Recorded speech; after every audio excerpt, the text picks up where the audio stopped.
warahmatullahi wabarakatuh. Rio Sport kembali menyapa Anda tentunya dengan berita-berita terbaru seputar Liga 1 menjelang detik-detik akhir penutupan bursa transfer guys. Ada berita apa sih? Mari kita cari tahu sama-sama. Tapi seperti biasa sebelum kita lanjut videonya, saya mohon dukungannya untuk channel ini agar terus berkembang dan bisa memberikan berita-berita informatif yang tentunya semoga saja bermanfaat untuk kita semua. Caranya dengan klik subscribe, aktifkan juga notifikasi loncengnya, like, share, dan juga komen. Oke, inilah Rio Sport selengkapnya.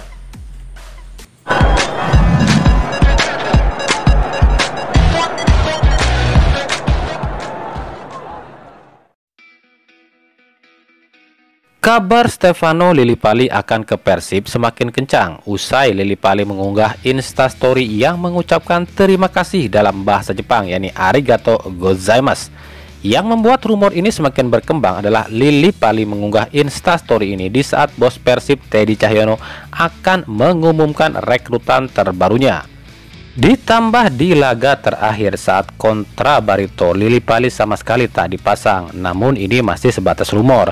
Justru kami melihat instastory ini memang ditulis Lillipali, tapi mungkin untuk berterima kasih pada Bali United atau untuk salam perpisahan. Namun jika ke Persib ini masih 50-50, bisa saja Lillipali ke klub lain. Pasalnya ada emoticon love warna merah di situ, warna merah ya, bukan warna biru atau warnanya Persib. Jadi penasaran. Lillipali sendiri diketahui telah menghapus data Bali United di biodata Instagramnya. Jika Lillipali ke Persib, dipastikan Persib akan melepas Esteban Vizcarra.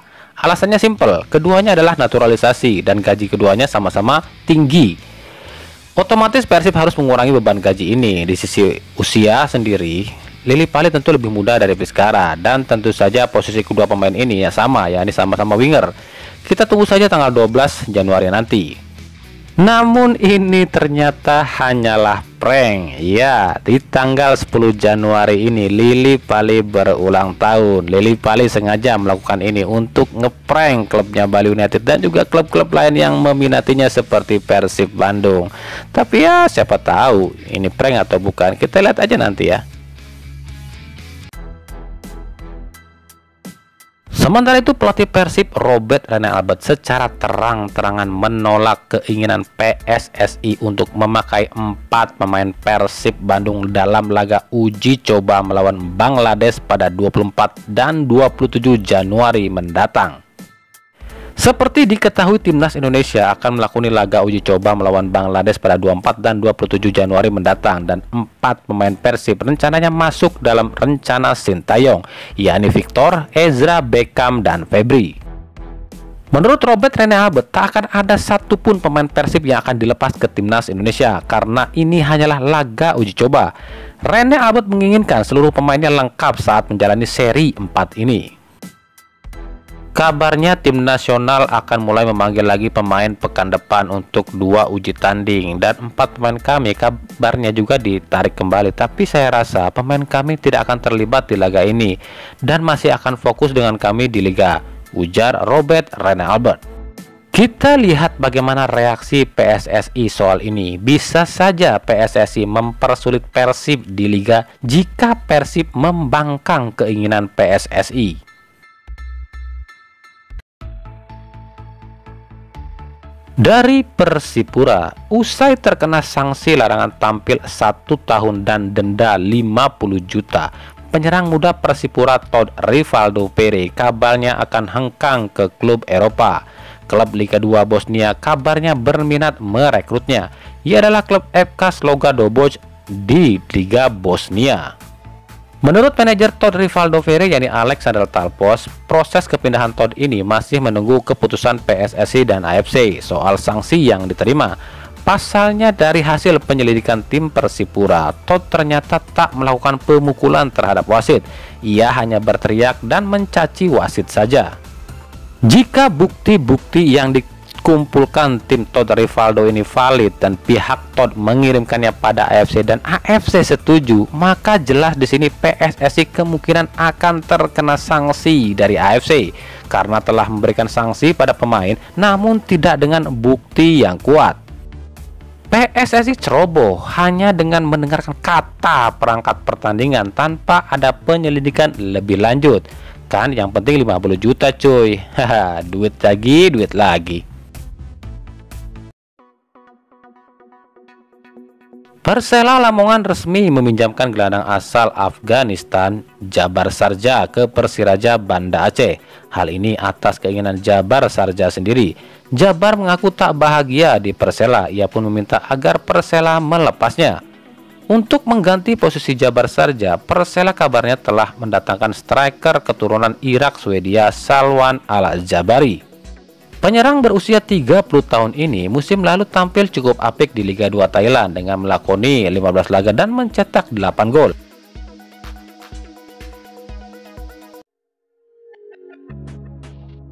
Usai kalah dari Arema FC, pelatih Bayangkara FC Paul Munster mengaku kekalahan ini bukan karena tidak adanya Ezechiel Nduasel, namun karena lebih ke kurang beruntungan saja.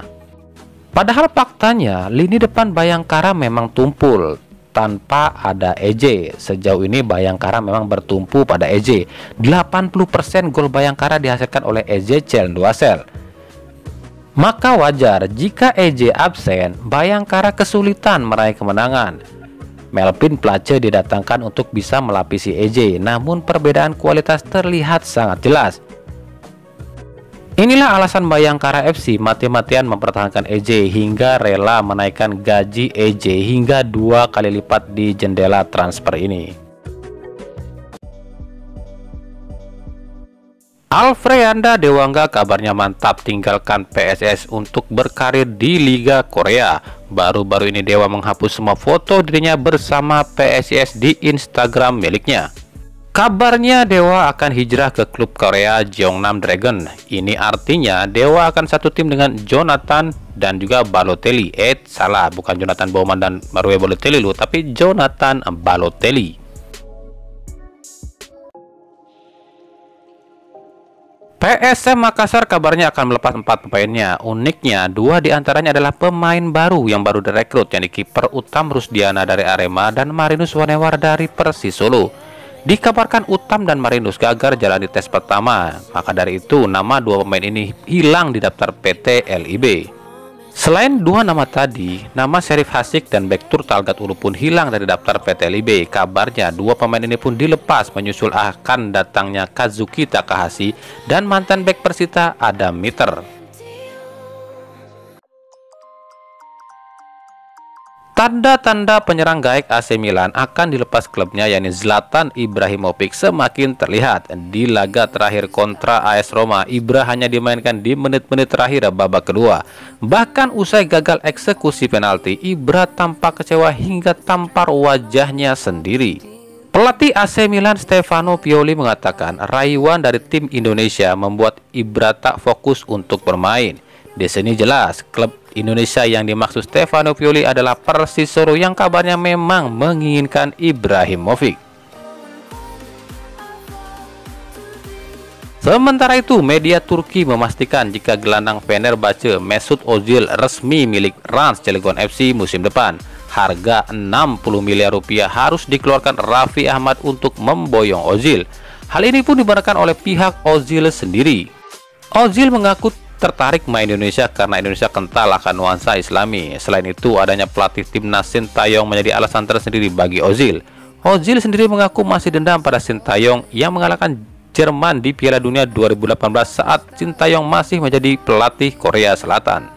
Jika Ozil bergabung dengan Rans, ia akan menjadi pemain termahal Liga Indonesia sepanjang sejarah. Tapi tunggu dulu. Jika Persis Solo mendatangkan Ibrahimovic, maka Ibralah yang akan menjadi pemain termahal Indonesia sepanjang sejarah. Harga Ibra sendiri saat ini yakni 1,3 triliun rupiah. Selain 2 nama bintang dunia tadi, musim depan pun Liga Indonesia akan kedatangan 3 legenda sepak bola dunia, yakni Ronaldinho, Didier Drogba, dan David Beckham pun dikabarkan akan ke Rans. 3 nama tadi ke Rans bukan jadi pemain ya, tapi hanya jadi bintang tamu saat Rans meresmikan stadion baru mereka, yakni Rans Prestige Sportainment, sekaligus promosi Rans di Liga 1. Musim depan Rans sendiri akan dilatih oleh mantan pelatih timnas Indonesia Luis Mia. Oke, itulah tadi Rio Sport untuk edisi kali ini. Ikuti terus berita seputar sepak bola, khususnya Liga Indonesia dan pernak-perniknya tentunya hanya di Rio Sport. Terima kasih yang telah menyaksikan video ini dan mengunjungi channel ini. Kritik dan saran selalu kami nantikan di kolom komentar atau di media-media sosial kami yang ada di bawah ini. Sampai jumpa di video-video kami selanjutnya dan salam Rio Sport.